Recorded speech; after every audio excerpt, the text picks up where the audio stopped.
Bienvenue chez Ask Stago, le podcast fournissant des réponses d'experts à vos questions d'experts en hémostase. Bienvenue dans ce nouvel épisode d'Ask Stago. Je suis Audrey Carlo et je suis ravie d'être à nouveau la co-animatrice de ce podcast avec Dana Hazard. Dans cet épisode, nous allons parler de l'EEQ ou évaluation externe de la qualité. À quoi ça sert, mais aussi comment interpréter les résultats. Et notre experte aujourd'hui est Charlotte Parent. Charlotte, tu t'occupes du développement de l'offre d'EEQ de Stago qui s'appelle Qualiris au sein du département marketing global. Tu es donc la personne idéale pour savoir pourquoi et comment réaliser cette évaluation. Bonjour mesdames, merci de m'avoir invitée aujourd'hui. J'ai hâte de répondre à toutes vos questions. Alors Charlotte, comme d'habitude, nous aimons commencer par la base du sujet dans nos podcasts. Qu'est-ce que l'EEQ et pourquoi les laboratoires y ont recours ? Un EEQ est une évaluation externe de la qualité, aussi appelée comparaison interlaboratoire, et c'est un système conçu pour évaluer objectivement la qualité des résultats obtenus par les laboratoires, par l'intermédiaire d'un organisme externe. Les laboratoires l'effectuent pour vérifier périodiquement, indépendamment et en aveugle, leur performance analytique par rapport à un groupe de pairs. Je suppose qu'il est obligatoire de réaliser cette évaluation ou presque partout dans le monde. Il est obligatoire pour tous les laboratoires accrédités ISO 15189, mais cela dépend principalement de la réglementation en vigueur localement. Si vous avez déjà un fournisseur de EQ obligatoire, imposé par votre réglementation locale, vous pouvez toutefois toujours utiliser un EQ supplémentaire pour vous comparer à d'autres groupes de pairs dans le monde et à d'autres types d'instruments également. Vous pouvez également utiliser un EQ supplémentaire pour vous tester et vérifier vos résultats avant la soumission définitive à votre fournisseur habituel. Il est peut-être sage ici de rappeler qu'il faut différencier l'EEQ du programme d'EIQC, qui est un outil de suivi régulier des résultats obtenus sur les contrôles internes de qualité ou CIQ, par rapport aux laboratoires qui utilisent le même matériel de CIQ que vous. C'était d'ailleurs le sujet du tout premier épisode de cette série Ask Stago en français. Charlotte, maintenant on va revenir encore à l'EEQ. Quels sont les indicateurs les plus importants ou les plus utilisés ? Les indicateurs classiques d'un EEQ sont la moyenne robuste, l'écart type et le coefficient de variation. La moyenne robuste est considérée comme la valeur attribuée ou vraie de l'échantillon testé. L'écart type robuste ainsi que le coefficient de variation déterminent la dispersion des résultats obtenus par les laboratoires autour de cette valeur. Ce sont donc ces indicateurs que l'on utilise pour comparer ses résultats à ceux de son groupe de pairs. En effet, oui. Il y a aussi des indicateurs plus spécifiques aux participants comme le Z-score et le biais relatif. Donc le Z-score ou score Z exprime le nombre d'écarts types trouvés entre le résultat du laboratoire et la moyenne robuste. Et le biais relatif quantifie l'écart entre le résultat du laboratoire et la valeur cible. Il aide à déterminer la justesse de la mesure. Et je crois que la segmentation des résultats est également importante. Nous avons besoin de comparer plusieurs types de moyennes.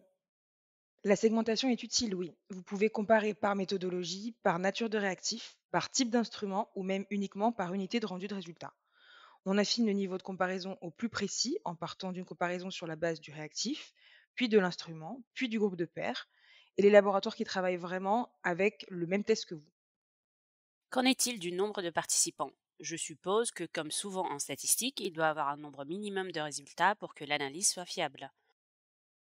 Alors oui, selon la norme ISO 13528, pour avoir une analyse statistique robuste, il faut avoir un groupe de 13 participants minimum. Si mon résultat d'OEQ est hors norme, que puis-je faire ou que dois-je faire même ? Alors avant d'engager toute action corrective, assurez-vous que vous obtenez le même comportement décalé avec votre contrôle qualité interne. Un EQ est un complément à votre CEQ quotidien. Vous pouvez également vérifier sur quel degré de comparaison vos résultats ont été analysés.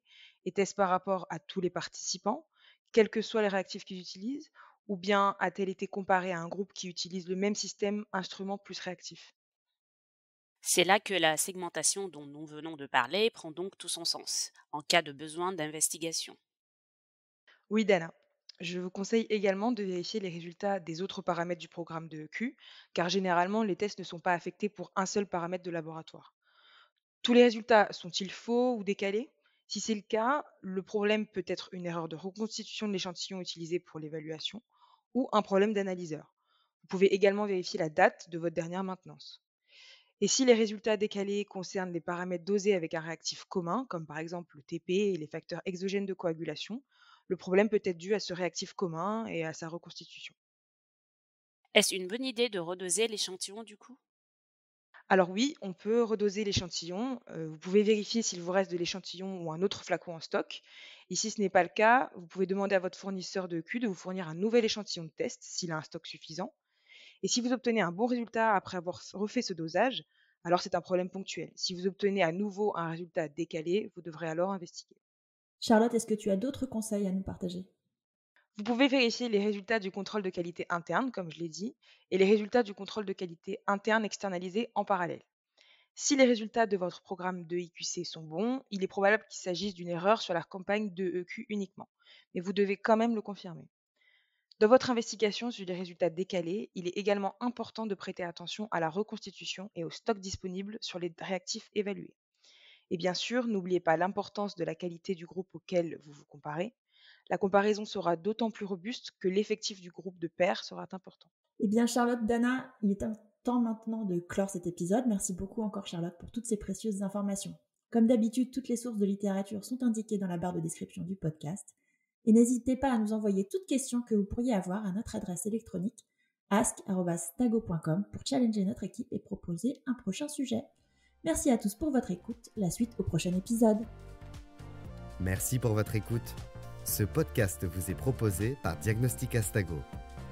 N'hésitez pas à nous suivre sur LinkedIn ou Twitter et de vous abonner à la série de podcasts Ask Astago sur votre plateforme préférée. Diagnostic Astago, diagnostic is in our blood.